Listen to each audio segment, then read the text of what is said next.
SR6, Outdoor Life's 2019 Editor's Choice Award winner, ranking best in nearly every category, easily winning this year's test. Only from Bowtech, an entire company obsessed with accuracy. Shoot it today at your local Bowtech dealer.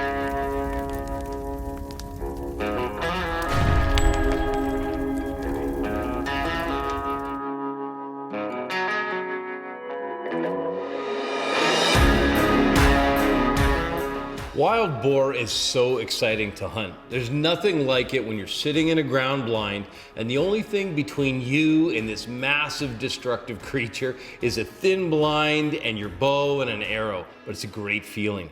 And there's nothing quite like the taste either. When Dakota and I were down in the Everglades hunting these wild boar, we were really surprised at how remarkable the flavor was and frankly how clean these animals were. We're gonna do a double cut chop and we're gonna stuff it. So the one thing about pork is that it's so palatable and you can do so much with it. It does love sweetness. So I'm gonna do sauteed apples with it. This is something that's good for year round, but I'm telling you on a cold night or when you need some really, really good home cooked food, a chop is just the ticket. So I'm gonna start by preparing the stuffing. I'm gonna make a fine dice of onion, garlic, and rosemary. Pair that with some panko breadcrumbs, and we'll cool that down. It's really important to make sure to cool the stuffing before it goes in the pork. So let's get started with the stuffing. Take the tip of the onion off, then turn it around, remove the root tip. Don't take off too much so that the onion stays together. Turn it flat, slice right through, and then remove one layer or maybe two layers. When you do, it'll depend on how fresh the onion is. Make sure that that film is off because it's a little slippery and makes it difficult to cut. Then passing your knife through, make sure your fingers are tucked back. The motion is gonna be a slicing, not pushing down, but passing through, just like this. What I want is a nice fine dice, and in order to do that, I want to make sure that they're uniform in size, and then turn sideways, slice through very carefully, and then the last cut is just simply slicing through. And you can see how nice and uniform that dice is. That'll be sure to give you a nice textured stuffing. Fennel has the fragrance of black licorice or anise, and it'll make a really nice complement to this stuffing. The first thing that you have to do with fennel is to slice it in half. Now, fennel has a core that is really not pleasant to eat, so that core has to be removed. Just simply take your knife, slice down one side, then slice down the other, and as you do, you'll reveal that core. So that core is removed. You can see those beautiful layers there now.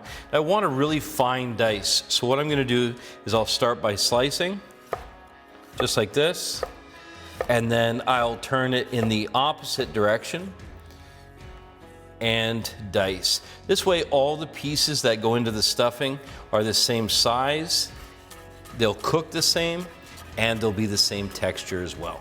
Fresh rosemary is so incredibly potent, and a little goes a long way, but it's pretty tough. It's a perennial, but it's almost an evergreen. So one of the things you have to do when you're going to consume it. So if I was just gonna use a sprig of this to flavor the oil, I could put the whole thing in and remove the whole thing. But if I'm going to actually put it in a stuffing, I wanna make sure to get it fine. So I'm stripping off 2 sprigs worth, and I just put it in a little pile and then gently begin to cut. I wanna make sure I get it good and fine. Now I'm gonna work this one direction, okay? Turn, and then work it in another direction, and I may do this 2 or 3 times until I have an extremely fine, consistent rosemary. When you start the stuffing, make sure that your pan is hot and put a couple knobs of butter in, 2 or 3 will be just fine. Then go in with the onions and fennel and rosemary. Now, prepare to have people come running into the kitchen because the smell of this is going to be just incredible. Saute this until it's nicely browned, slightly translucent, and then get it chilled right away so that we can use it for stuffing. The last ingredient for the stuffing is a little bit of garlic. Now in this case, a little bit is going to go a long ways. Just take and slice the bottom, peel that garlic, get off the outer skin, and when you do, slice the clove in half, like so, lay it flat, and then just a nice thin slice will be more than adequate. Now that the stuffing is starting to saute, the fragrance of it is incredible. And that's why we're stuffing. We're taking something like pork, which tastes great, and the little bit of fat is gonna taste great, but it's fairly one note. So we wanna lift that up. Stuffing it is gonna do that. Make sure you always season in layers. So I've got pepper, fresh ground whenever you can, and salt. So I've got a sea salt and I'm grinding it. That's gonna be your best source of flavor. When it comes to sweetness, the Golden Delicious are probably my favorite. You can use a lot of different varieties of apples. As a matter of fact, you can use any. Fuji, Macintosh, there's a few that I wouldn't use. Probably Red Delicious would be a bad one. One I had as a kid all the time was Mutsu. They're giant, but are they ever good for cooking? You can decide based on how fresh the apple is, whether you want to leave the skin on or not. But the most important thing is just to get it divided into eighths and then get it sauteing in the pan. So what I'm going to do is slice it in half, slice it in half again, and then all I'll do, rather than fussing with it, I'm just literally going to cut a straight line down. That gives me something to lie it down on. One, and I'll have a look at that. Is that about the right size? Or if I want a little smaller, divide it again. The nice thing is I'm always working with that flat edge, so it's very safe and very easy to cut. After about 10 minutes, and that seems to be kind of the timing, this is almost ready. You can see really nice color developed. I've got caramelization in the pan, and now it's time to go in with the breadcrumbs. So I'm gonna put about a cup of breadcrumbs, and what the breadcrumbs do is they soak up all that beautiful flavored oil. Anything that's come out of the pan is now going to be locked into the breadcrumbs. This is something, I'm turning the heat off now. I'm going to get these out of the cast iron into a cold pan and then into the refrigerator. It's got to be cooled to below 4 degrees Celsius or 40 degrees Fahrenheit.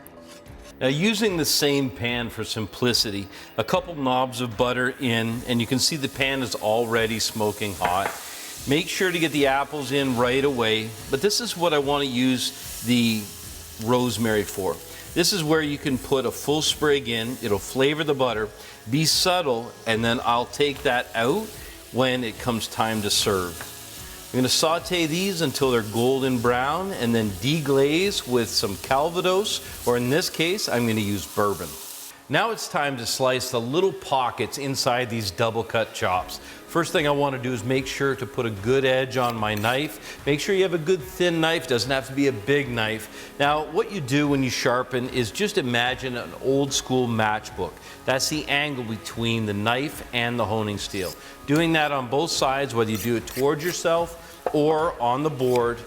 Make sure to get a good edge and check that edge just by running your finger across the blade. Not down the blade obviously, but across. Now, here comes the safety technique. So take your chop, lay it down on the board. You've got the inside and the outside. Pressing with your, not like this with your fingers down, but with your fingers up. And all you want to do is slice a nice little pocket right inside, halfway through. Make sure it's plenty big. Want to make sure we reach all the way in there to get as much stuffing as possible. That will be perfect for stuffing. Now, this is something that's very cool. So you saw when we stripped off that rosemary, what I did is I left that tip end, and this is actually quite firm as a toothpick. All I'm gonna do is just take the edge, put a little bit of a 45 on it, and that'll make it just sharp enough to use as a skewer. With the stuffing completely chilled, it's ready to go in.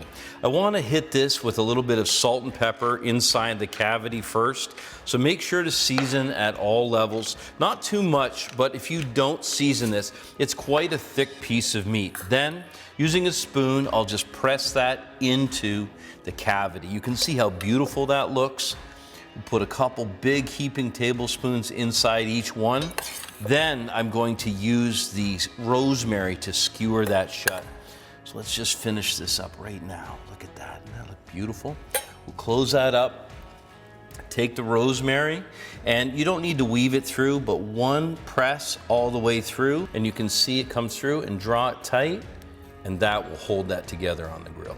It's time for the chops to go on, and I've chosen a grill pan. I want to get that really nice sear and grill marks on the chops, but I've also got a pan that can go in the oven. So once I grease this up with a little bit of canola oil and then brush it, because this pan is oven safe, it allows me to finish it in the oven where the heat will be more well-rounded and will give me even cooking. Now, a little bit of salt and pepper on the outside as well.